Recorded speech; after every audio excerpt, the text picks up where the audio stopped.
Hey guys, welcome back to another video and another day where I'm working on my car. So here's my car, here's all my pieces. Obviously got the manifolds out, turbo out, all that stuff out, got the coils out, spark plugs out, all that. So originally my car was using quite a lot of oil, burning blue smoke out the exhaust. And I thought it was my turbo because there was quite a lot of play in the shaft of the turbo, and in the top intercooler piping there was a little bit of oil, but not as much as I thought there would have been.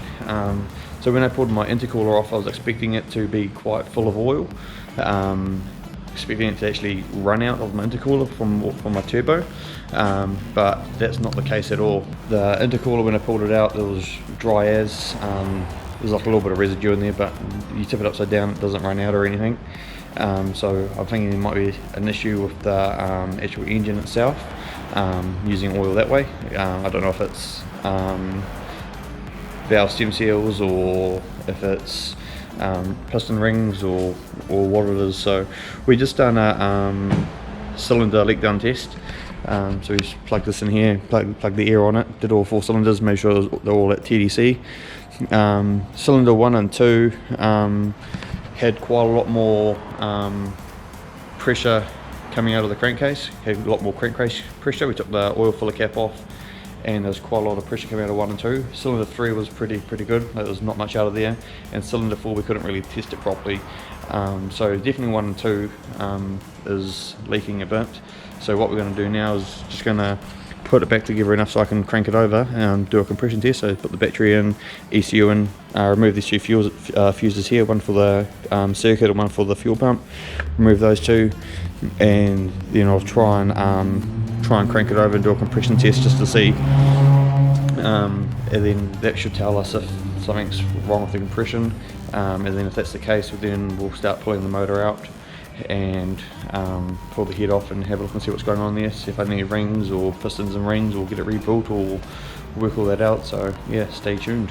Got some bad news for the car. Compression test didn't come back good. Cylinder 1 had 155, cylinder 2 was like 120, cylinder 3 was 145, and cylinder 4 was 125. So there's definitely something going on with cylinder 2 and 4. So I just got my car up here on axle stands now. I'm going to whip off the wheels, pull out the headlights, pull out the whole front, pull the whole front of the car off. I'm going to drain the transmission oil, drain the engine oil, and then start pulling out the motor.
So my car is slowly getting there, pulling out this motor. Probably about 2 or 3 more hours the motor should be out. So I'll pull the motor out with the head still attached and the gearbox still attached. Pull that out, and then I'll strip off the gearbox, strip off the head, and then we'll get the engine reconditioners to come out, have a look at the block, at the bottom half of the engine, and sort of determine what I need, if I just need rings and pistons, or get it bored out, or what I need. So we'll get all that sorted. While I've got it out and got it all apart, I'll do a timing chain on it as well, do a timing chain kit, tensioners, all that stuff, the water pump, that way there, I know it's got a good chain, it's not going to stretch, it's not a stretch chain. So yeah, no point in putting a second-hand chain back in a freshly rebuilt motor, so I'll put a new chain on it.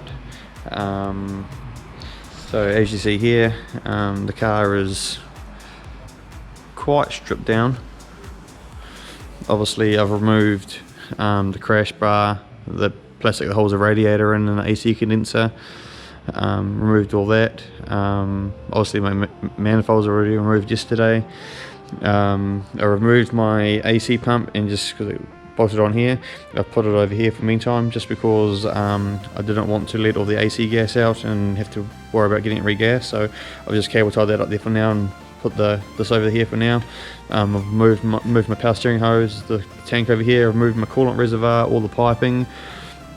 I've undone most of the wiring loom. There's just a little bit back down here I got to undo, but all the wiring looms is down here on the ground.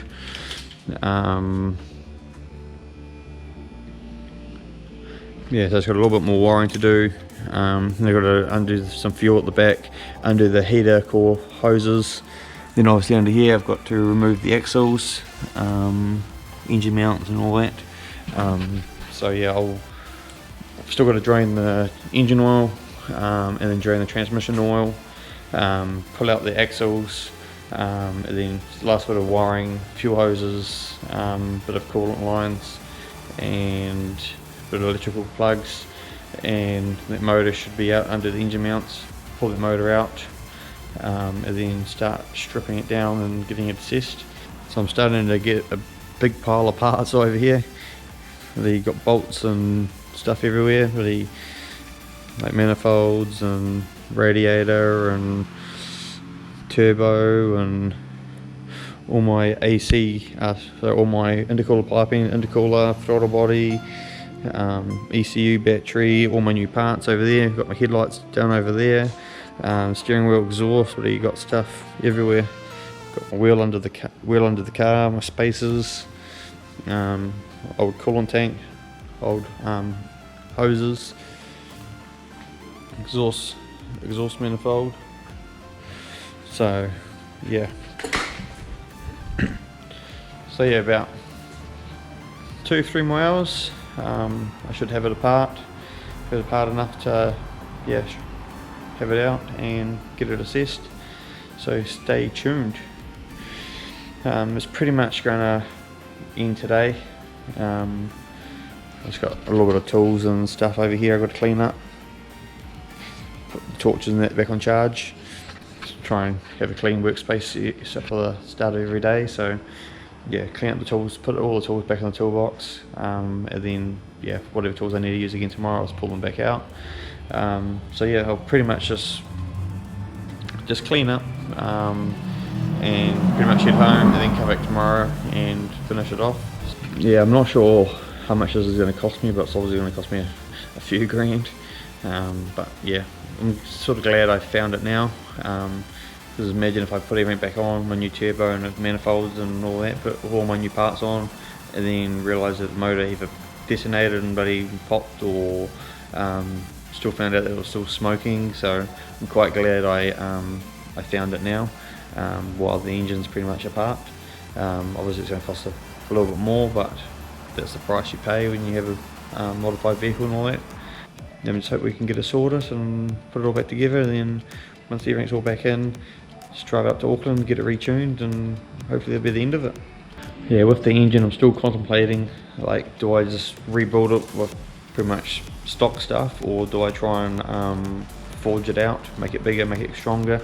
Yeah, still contemplating about it, because obviously I've got this little bit of bigger turbo, but my stock motor could pretty much handle the extra power that I'm going to put to it. The only thing that forging it's going to do is just make it stronger, which, yeah, less likely to blow up. But yeah, I just don't know if I need to forge it, because I'm not going a crazy big turbo, and if I do want to go crazy, well then I need to replace all my parts anyway. I need to put in obviously a bigger fuel pump, need to put in a bigger intake, need to do a bigger turbo, just a whole lot more cost. But everything I've got now is perfectly fine. Like, I've just got a brand new turbo custom built for me, so there's no point of not putting it in and putting, like, going to say, oh, you're going to buy like a bigger turbo. Like, yeah, it is a bigger turbo, but yeah, don't have to go crazy big. So yeah, it all depends on what's wrong with the engine. I might pull it apart and it might be completely stuffed. I don't know, so we'll wait till we pull it off, pull it all apart, and then we can assess it, and then go from there till wherever I forge it, rebuild it, second-hand motor, just all the stuff that I need to sort of work out. So keep watching.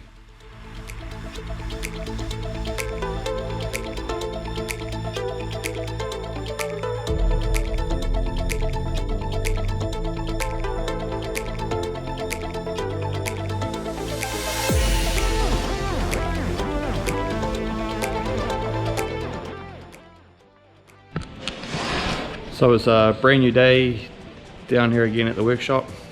As you can see, the engine's pretty much out. All the wiring has all been tucked down over here. All the fuel lines, coolant lines, earrings off. The only thing that's holding it in place is the driver's transmission mount and the engine mount. Already undone the lower rear mount, which is this one over here. So yeah, it's pretty much out. Just got to undo these bolts here, undo the transmission mount, and then I've got the crane already set up. So that will take the weight, and then we can pull the engine out. I've already drained the transmission and the engine oil. Already pulled the CV out, the axles out. The axles are over here. Yeah, the axle out over there.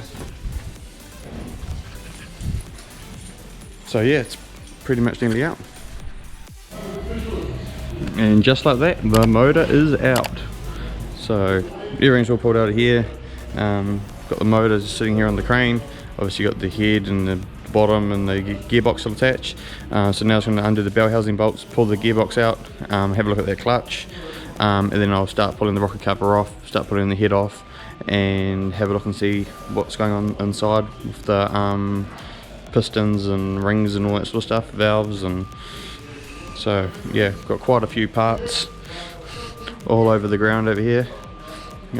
But yeah, so glad that the Mazdas make it so easy that the whole front of the car comes off, so you can just slide it out, don't have to try and lift it up and over. So yeah, start undoing the gearbox and we'll have a look.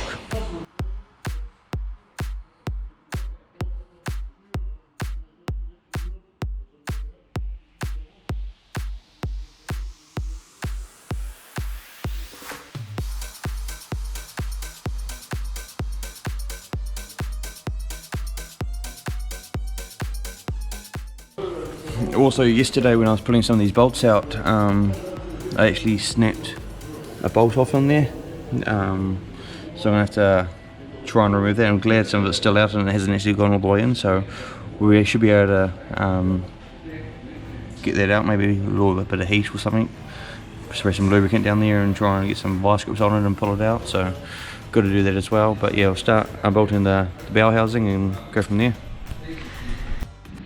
So now that my engine's out, give a start stripping it down. So I've got the gearbox down here, already undone the bell housing bolts, pulled that off. And I just went through, because I had a whole lot of bolts all through here, I just went through and bagged them all up. So now I've got all my bolts all labeled, so I know exactly what bolts go where, so they don't get lost. So I've done that. Yeah, so the rest of it's pretty simple. It's obviously wiring and all that stuff. So now I've got to start pulling off some of the pulleys, pull out the water pump, pull off the alternator, pull out all the coolant side of things, the high pressure fuel pump,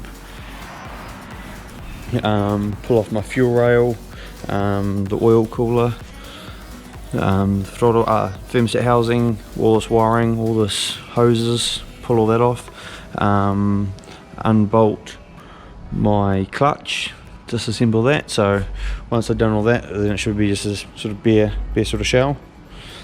Obviously I'll do the chain. The chain obviously runs in here. If you look through here, you can see the changes there.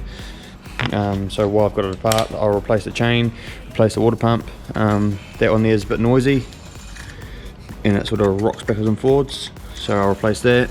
Same with this one. So that's noisy as well. That's your tensioner, so I'll replace that. Might as well fix it properly rather than having something that's going to stuff out down the track. So might as well replace what needs replacing. So yeah, I'll pull the clutch off, have a look at that. If I need a new clutch, well, I'll just order a new clutch for that.